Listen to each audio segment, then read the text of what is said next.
Could it actually possibly be true that this is episode number 23 of the 100 book challenge, that we are almost a quarter of the way through? I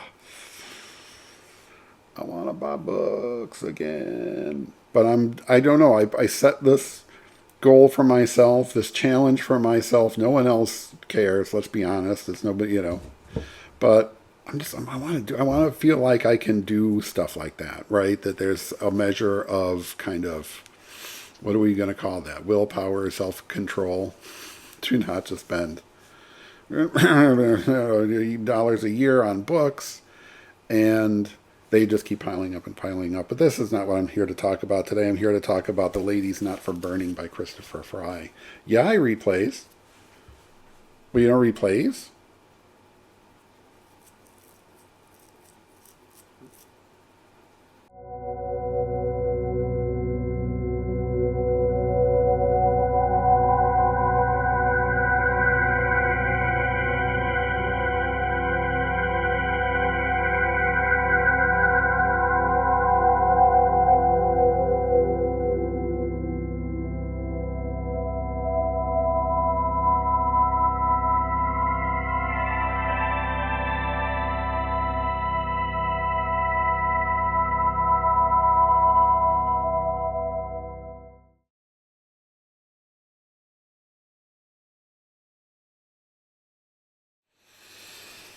First of all, look at this beautiful book. This was on, I'm sure, I remember this being on one of my book haul videos. Which one, I don't know. You're going to have to go back and watch every single one of them to find out.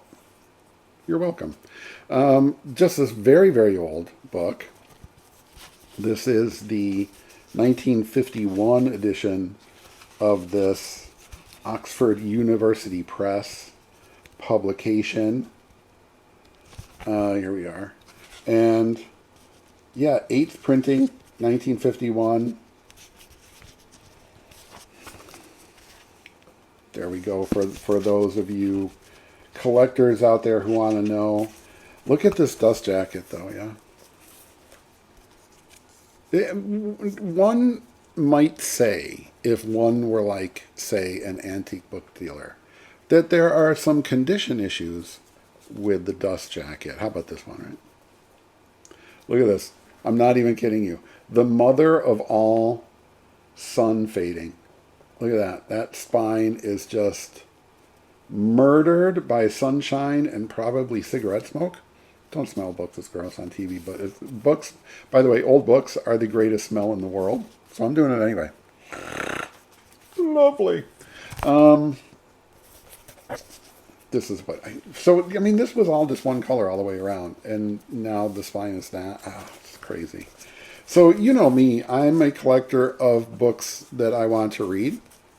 So condition issues are not so big a deal. Clearly, I think this was probably a book club. There were these book clubs. For a while, I was a member of one where you could buy plays. It was like the book club for plays.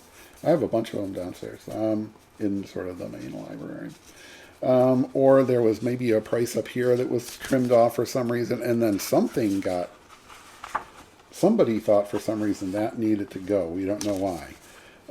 But once you take this and you do it gingerly, because I want to keep this ragged 75-year-old dust jacket intact, don't I? Of course I do.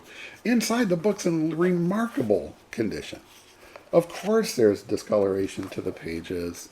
I don't think that this was printed on like the greatest acid-free paper of all time, but considering 75 years, whoever owned this, I think read it, and somebody later on did some kind of trimming of used bookstore things, or somebody probably put their name in here and we decided we didn't want that, so we cut that out, which is weird. Or maybe there was kind of like a breakup situation, and it's like, I'm cutting him out of all of my books that he gave me. Or her. Whatever happened there, we don't know. And it kind of, let's be honest, it doesn't matter. So the end paper was, carefully trimmed for some reason. Otherwise, look at this, the embossed cover with these little red and black flames. The Ladies Not for Burning. It just says Fry and the little fire guys, and then Oxford University Press. I don't care if it's collectible. I don't think it's collectible. This isn't something that's like, there's all these like Christopher Fry play collectors out there. I might be wrong. I might be holding on to like $1 million. I bet I'm not. It doesn't matter. It's in great shape for being 3/4 of a century old. So, what are we talking about? Who is this Christopher Fry?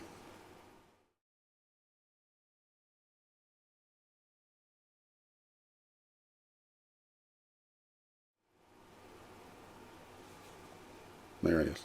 He was a teacher who, just sort of according to the bio in the book, threw in his lot in with the theater in the 1930s.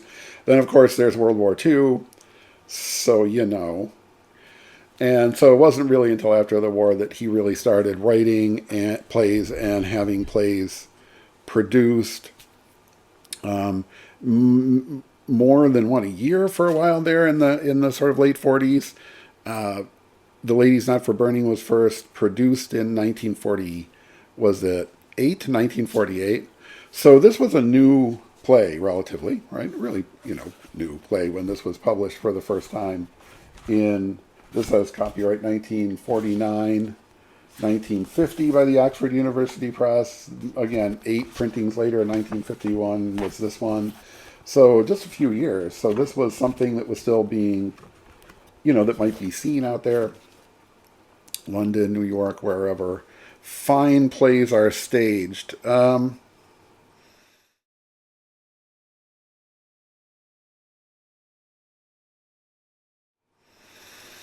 What is this thing? So I saw that book. It was so charmingly weird. I loved the title. I will absolutely right away admit, because it's all about honesty here at Fantasy Authors Handbook. Never heard of it.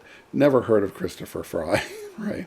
But I saw this great old book, all ratty and tattered and very much like the puppy at the shelter that nobody wanted. And I was like, well, I'll take that puppy home. And I bet that puppy will be awesome. And the puppy was awesome. So what is this? The play, according to Fry himself, is set in 1400, either more or less exactly. The whole thing is a one set play, right? Which certainly would help it being produced. Could you produce this in community theater? Sure, you could. Could you produce this at like a school? That would be fun. That would be cool, right? So what's this all about? So Thomas Mendip, who's this kind of like war veteran soldier, I guess, he comes to the home of the mayor of this little town, Cool Clary, and he's trying to confess to murders that he says he committed that may or may not actually even have happened. And he just demands to be hanged. Like, just hang me. So I think what he's doing, or it seems to be that at first, some kind of, suicide by cop, 1400 style as imagined in the late 40s.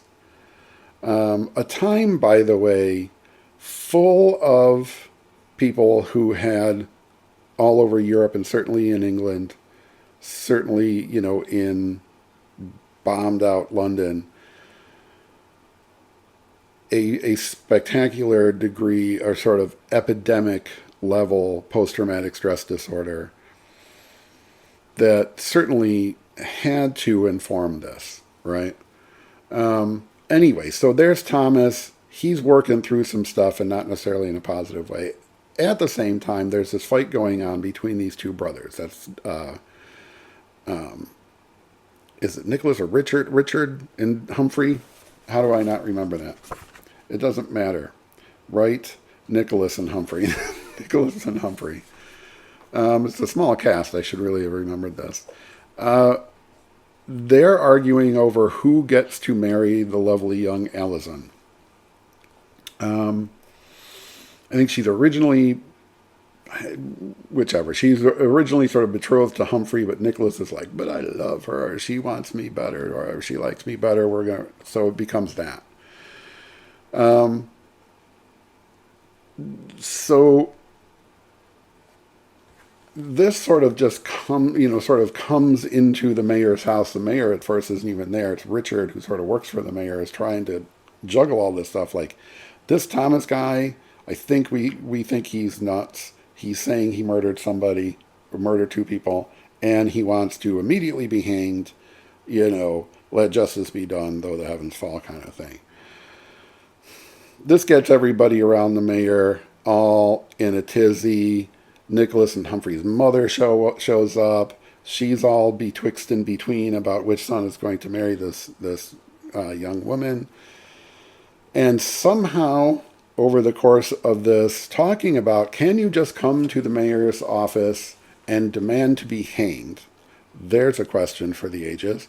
The local witch, Janae, she's just sort of dragged into this, having done nothing, of course.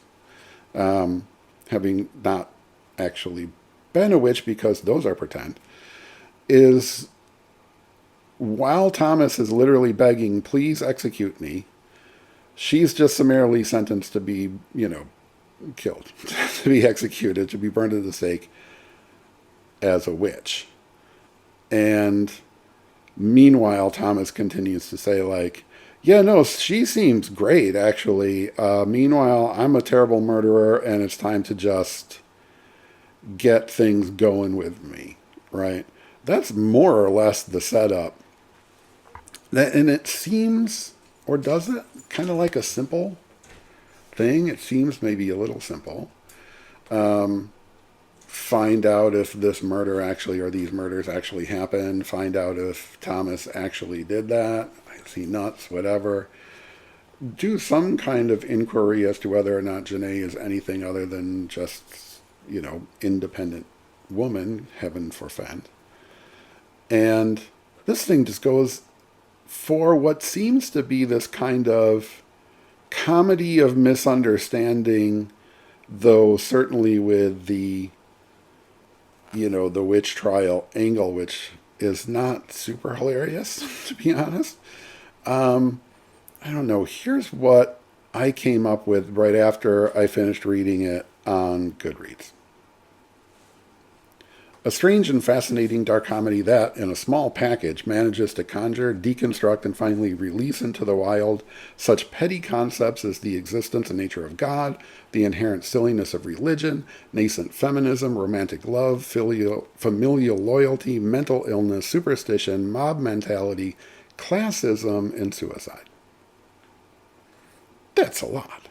That's really, really, really, really a lot. I love this. So I found just right away here on YouTube 2 adaptations, one in 1974 by the BBC, one in, please don't break.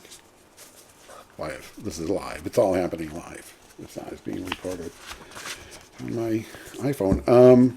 Don't rip this anymore, because hasn't this dust jacket been through enough anyway? There are these 2 TV or filmed adaptations. I will leave the link to those below. I haven't seen those, but I do want to see those, because I was really taken by reading this play.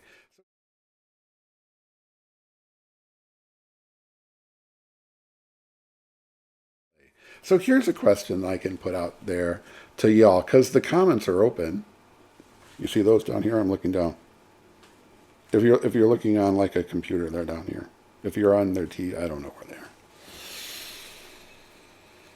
Do you read plays? Have you read this play? But do you read plays in general? Even if you don't write plays, because again, not all of our reading has to be, as authors, does not have to be super focused on, like, well, I'm writing this fantasy novel, so I'm only reading fantasy. Or even, I'm writing a fantasy novel, so I'm reading anything but fantasy. It's read everything, read whatever you want, read whatever strikes your fancy, read whatever you find. I'm pretty sure it was the library book sale. And you just see that and you just think, look at that. We're taking that home. And then you take it home, and then something prompts you to just grab that, off a little pile of books that aren't even shelved downstairs in the main library. And you just say, I don't know what this is, but let's read it. And then you get to the end and you're like, that was fantastic. That was crazy. How have I lived this long without The Lady's Not for Burning by Christopher Fry? Number 23 in the ongoing 100 book challenge, I have been Phil here at Fantasy Authors Handbook with the amazing Christopher Fry. Don't blame him for any of this. I will see you the next time. Again, still catching up after the big deadline, horrible, really great projects, but really horrible deadline stress period. I have one more book still that I have read, but I haven't done a video. So look for that video as soon as I can get to it, because now there's another deadline coming because there's always work to do. And anyway, that has been this. So now it's time to subscribe, which you'll see there.